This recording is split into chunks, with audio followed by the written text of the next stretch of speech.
ICC T20 ర్యాంకుల్లో భారత ప్లేయర్లు దూకుడు మీదే ఉన్నారు. ఏ opener Abhishek Sharma top place ను నిలబెట్టుకున్నాడు. పూర్ ఫామ్ లో ఉన్నప్పటికీ అగ్రస్థానంలోనే కొనసాగాడు. కాకపోతే ఇంగ్లాండ్ తో సెమీస్ లో విఫలమైతే అభిషేక్ ర్యాంక్ డౌన్ అయ్యే ప్రమాదం ఉంది. ప్రస్తుతం అభిషేక్ శర్మ ఖాతాలో 874 రేటింగ్ పాయింట్లు ఉన్నాయి. పాకిస్తాన్ ప్లేయర్ షాహిబ్జాదా ఫర్హాన్ కూడా రేసులోకి వచ్చాడు. ఒక స్థానం ఎగబాకి రెండో స్థానంలో నిలిచాడు. షాహిబ్జాదా ఫర్హాన్ సాధించిన రేటింగ్ పాయింట్లు 848. అభిషేక్ శర్మ, షాహిబ్జాదా ఫర్హాన్ మధ్య 26 రేటింగ్ పాయింట్ల అంతరమే ఉంది. ఇషాన్ కిషన్ ఒక స్థానం మెరుగయ్యాడు. 5వ స్థానం నుంచి 4వ ర్యాంకు చేరుకున్నాడు. శ్రీలంక ప్లేయర్ నిశంక 4వ ర్యాంకు నుంచి 5వ ర్యాంకు పడిపోయాడు. తిలక్ వర్మ ఒక స్థానం మెరుగయ్యాడు. 6వ ర్యాంకు చేరుకున్నాడు. సూర్యకుమార్ యాదవ్ ఒక స్థానం కోల్పోయాడు.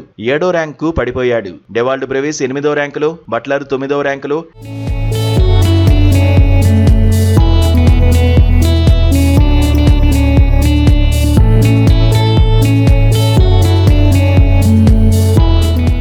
టీ20 బౌలర్ల ర్యాంకుల్లో వరుణ్ చక్రవర్తికి తిరుగు లేకుండా పోయింది. వరుణ్ చక్రవర్తి మరోసారి అగ్రస్థానాన్ని నిలబెట్టుకున్నాడు. 771 రేటింగ్ పాయింట్లతో టాప్ లో కొనసాగుతున్నాడు. ఆఫ్ఘాన్ స్టార్ ప్లేయర్ రషీద్ ఖాన్ రెండో స్థానంలో కంటిన్యూ అయ్యాడు. పాకిస్తాన్ బౌలర్ అబ్రార్ అహ్మద్ 5వ ర్యాంకు నుంచి 3వ ర్యాంకు చేరుకున్నాడు. South Africa bowler Corbin Bosch 4వ ర్యాంకులో, ఇంగ్లాండ్ బౌలర్ ఆదిల్ రషీద్ 5వ ర్యాంకులో నిలిచారు. ఆసీస్ బౌలర్ యాడమ్ జంపా 5వ ర్యాంకును నిలబెట్టుకున్నాడు.